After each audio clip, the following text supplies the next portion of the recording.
If you're spending $236,000 on a car, you're going to have some expectations. Rest assured, with the Aston Martin 707, those are going to be met. But let's level set for a second, because this is a prototype. See, it even says so right here. So not production perfect quite yet. What is perfect on it for the time being is the thumping AMG-sourced M177 4-liter twin-turbo V8 engine. Former Aston head Tobias Moers used to run things at AMG, so it's not hard to understand how Mercedes unclenched their fists on this one. So like a good Brit, you open the bonnet from here. The engine is not exactly a new engine from the regular DBX, but more of a, can I say, a zhuzzed one?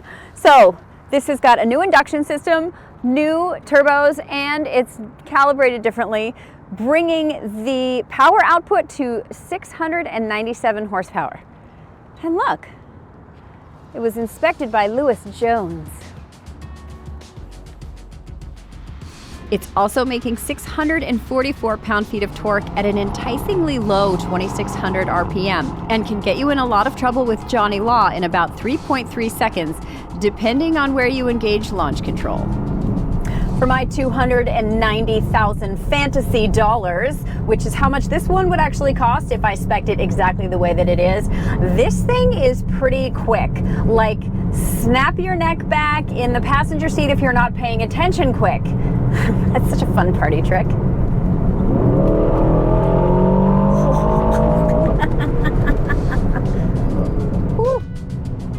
Not only does the engine feel good, but it sounds good. Those composers at Aston certainly make excellent exhaust music. In order to accommodate those extra ponies under the hood, Aston Martin's had to make some adjustments to the body. Firstly, the grille is 27% more open than it was before. It needs all that fresh air to keep things cool. That is a big maw. They've also reworked the aero in the rear with a new carbon fiber diffuser that does look a bit chunk to me, but meh.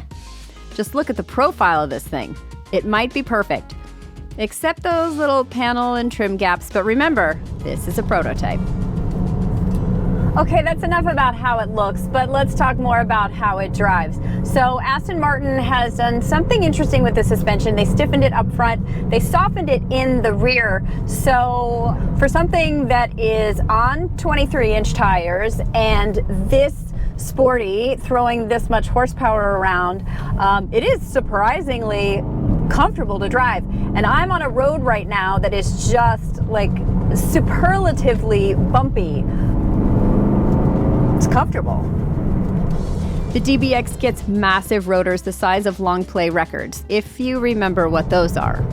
I really like the brake feel. They really engage quickly right up at the top of the pedal, but they're not super duper grabby, so that when you're trying to ease out of your driveway, you're gonna constantly be going like this. I think they're really well calibrated.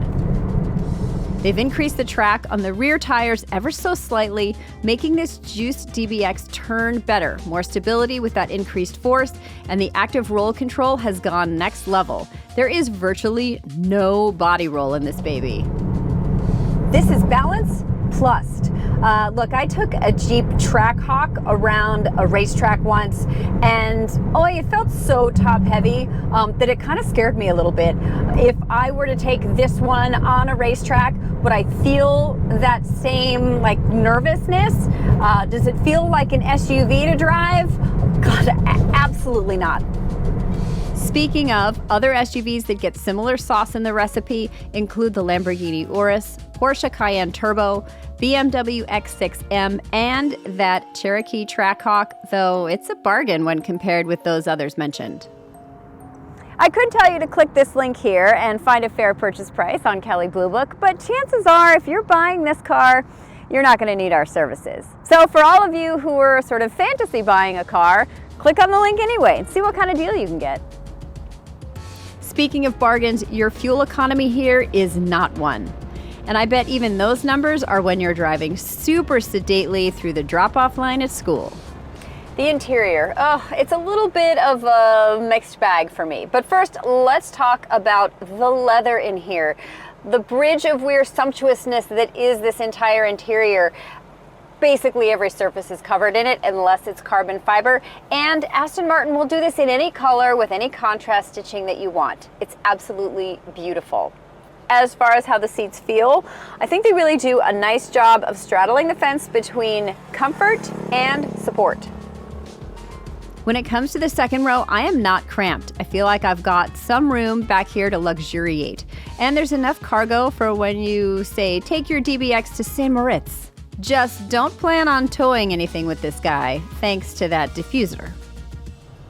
One major thing to note that does not blow my hair back in this is right here. This is a previous generation UX system from Mercedes-Benz. And you guys, it's pretty much a dinosaur when it comes to how modern touchscreens are right now. And when I say touchscreens, I mean, this is not a touchscreen. It operates using this dial. And when I first got in this car, honestly, it took me about a minute of poking this thing to remember that. It's dated. The system feels layered and clumsy and, just if you're spending almost $300,000 for a car, you should expect something on the cutting edge. This isn't. You do get some safety equipment in the driver's assistance arena, including blind spot warnings, lane keeping assist that I frankly find super scary in a car this pricey. I'll do the driving myself, buckaroo, and you get automatic emergency braking. It does get Apple CarPlay connectivity, but not Android Auto, and unfortunately, it is not wireless, so you're gonna have a wire out here. One nice thing is wireless charging is right there, so that's a nice place to stash your phone, as well as maybe some other stuff down here. That's pretty cool. But something else that is not really super great if you are driving on the left side of the car is the transmission buttons here. You can see the drive is oriented closer to the driver if you are in England on the right side, but they don't flip it around for left side drivers. So park is here, drive is as far away from you as it can be.